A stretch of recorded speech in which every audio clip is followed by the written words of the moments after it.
CM साहब के notice में लाना इस बात को बड़ा जरूरी है, क्योंकि बर्फ में हम पानी का, बिजली का इंतजाम कहीं ना कहीं कर सकते हैं, लेकिन ये डॉक्टर्स का तैनात रहना, वहां पर उन लोगों को रिलीफ देना, ये बड़ा इंपॉर्टेंट है। और उसके अलावा सर 12 आ गए, यकीन नहीं मानेंगे आप, इस हिसाब से एक बारी बात कर लीजिए, 12-14 घंटे की कटौती हमारे डिस्ट्रिक्ट डोडा में है, 12-14 घंटे की। और ये आज का नहीं है कि बर्फ पड़ गई, ये डेली रूटीन में कई महीनों से हो रहा है और इसका बहुत बड़ा कोहराम है। 14 घंटे की ये कटौती रहती है। और सर इस पर भी थोड़ा अगर ध्यान दिया जाए तो डोडा को एक बहुत बड़े रिलीफ की ओर हम देखेंगे और एक बहुत बड़े बदलाव की एक उम्मीद कर सकते हैं। वहाँ पर मैंने डॉक्टर्स नहीं देखे सर, और शाम का टाइम था, पानी का इंतजाम बिजली के साथ साथ हम जो लोग बीमार हो रहे हैं, इतने दिनों बारिश नहीं पड़ी, बर्फ नहीं पड़ी, लेकिन उसके बाद जब हॉस्टल का रुख करते तो सर हॉस्टल की बदतरीन हालत है डिस्ट्रिक्ट डोडा के अंदर। चाहे तो आप इस हिसाब से भी पूछ सकते हैं, मुझे तो इसमें बहुत शर्मिंदगी हो रही है। मैंने मैडम स्किना इतुजे से भी इन पे बात की थी, डायरेक्टर साहब ने कई ऑर्डर भी निकाले,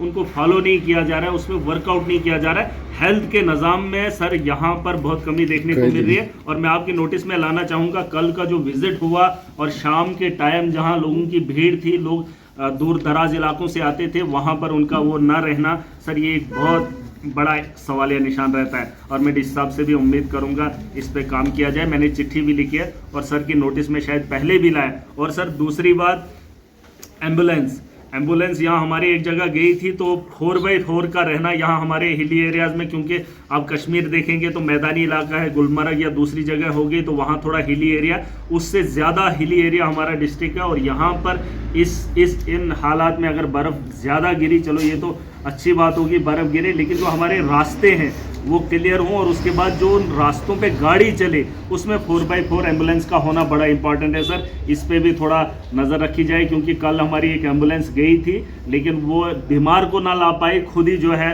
वो खड्डे में जाके गिरी है। तो कहीं ना कहीं हम चाहेंगे थोड़ा बड़े पैमाने पे इसकी देख रेख हो, और जो हमारे सब डिस्ट्रिक्ट के हॉस्टल हैं, डिस्पेंसरीज हैं, ये जो छोटे छोटे गाँव के अंदर है, वहाँ पे भी डॉक्टर्स की तैनाती को यकीनी बनाया जाए। और मैं इस हिसाब से भी रिक्वेस्ट उम्मीद तो करता हूँ मैं, लेकिन सीएम साहब की नोटिस में लाना इस बात को बड़ा जरूरी है, क्योंकि बर्फ में हम पानी का, बिजली का इंतजाम कहीं ना कहीं कर सकते हैं, लेकिन ये डॉक्टर्स का तैनात रहना, वहाँ पर उन लोगों को रिलीफ देना, ये बड़ा इंपॉर्टेंट है। और उसके अलावा सर 12 आ गए, यकीन नहीं मानेंगे आप, इस हिसाब से एक बारी बात कर लीजिए, 12-14 घंटे की कटौती हमारे डिस्ट्रिक्ट डोडा में है, 12-14 घंटे की। और ये आज का नहीं है कि बर्फ पड़ गई, ये डेली रूटीन में कई महीनों से हो रहा है और इसका बहुत बड़ा कोहराम है। 14 घंटे की ये कटौती रहती है। और सर इस पर भी थोड़ा अगर ध्यान दिया जाए तो डोडा को एक बहुत बड़े रिलीफ की ओर हम देखेंगे और एक बहुत बड़े बदलाव की एक उम्मीद कर सकते हैं।